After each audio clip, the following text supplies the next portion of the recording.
In front of me I have the brand new iPhone 7.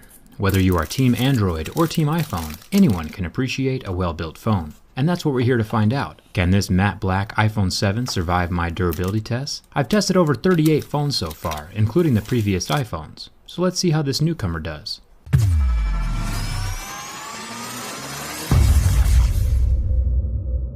Let's start with the scratch test.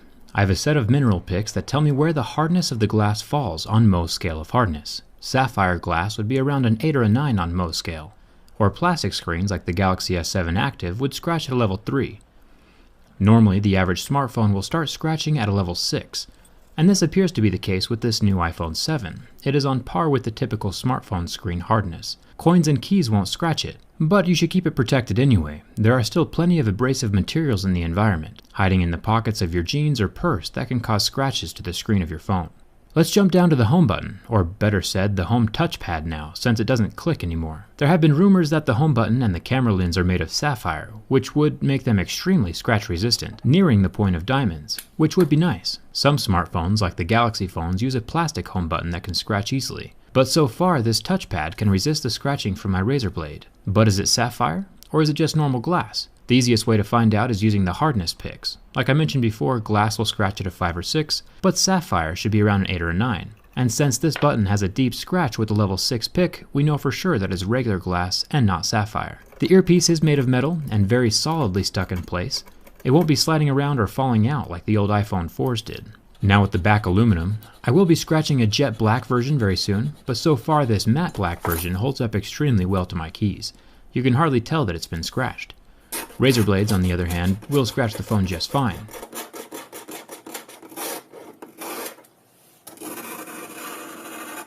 And this is why I always keep my razor blades in a separate purse. You should too, unless you want one of these $800 aluminum curlicues. Now for the camera lens. This glass piece is protecting the new 12 megapixel camera inside of the phone, and it is definitely scratch resistant, which is awesome. My razor blade does nothing to it. But is it sapphire? It still scratches deeply at a level 6. So it doesn't look like anything on this phone is sapphire. Sapphire does have its pros and cons, but I'll save that for another video.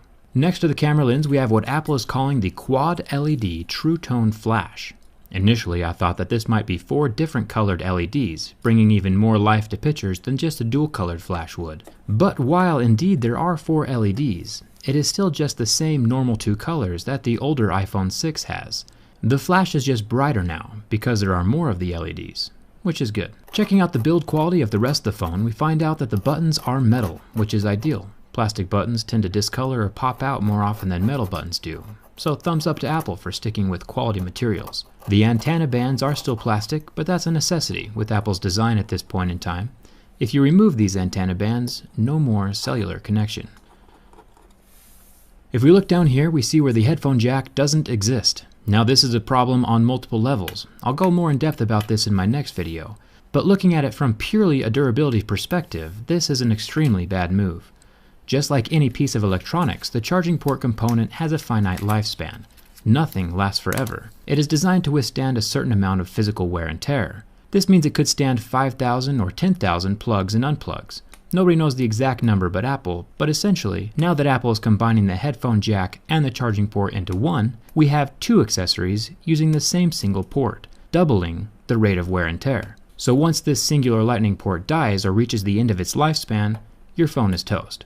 There's no backup wireless charging either. So if you are a person who's ever had their charging port stop working on a previous phone, you can sit back and watch your iPhone 7 port die in half the time, unless you fork over the dough for some wireless headphones, which is what Apple wants you to do anyway. I plan on making a video more in depth about the headphone jack in a few days. It'll be revealing, so subscribe and turn on your notifications for that. What do you think? Is it good that Apple killed the headphone jack? Let me know down in the comments. On to the burn test. The IPS LCD of the iPhone 7 lasted almost 10 seconds under direct contact with flame before the pixels got hot and turned off, going completely black.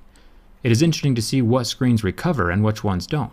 Samsung AMOLED screens currently turn white and do not recover from flame. The iPhone, however, completely recovered and functions as normal. It is cool to the touch within seconds. Now the bend test. The iPhone 6 had a nifty little trick that would permanently match the phone to the curve of your body if you ever sat on it. The iPhone 7 does not appear to be as flexible. It is interesting to watch the waterproofing adhesive between the frame of the phone and the screen. You can watch it tear as I heavily flex the phone. So while this phone will not suffer from bin gate or catastrophic failure, I would still not sit on it, just to keep that water resistance intact. Once that adhesive is torn, it will not be as resistant as it once was. Overall, Apple has made another solid phone. I appreciate the build quality. I still have plenty more to say about that headphone jack, but that'll come in another video. All of my behind-the-scenes stuff can be found on Instagram and Twitter, and there's a very good chance I'll start an iPhone 7 giveaway on my Twitter in the next week or so. So follow me there if you're interested in that kind of thing. And if you aren't subscribed yet but love technology, hit that subscribe button. I review tech from the inside. Thanks for watching. Hope to see you around.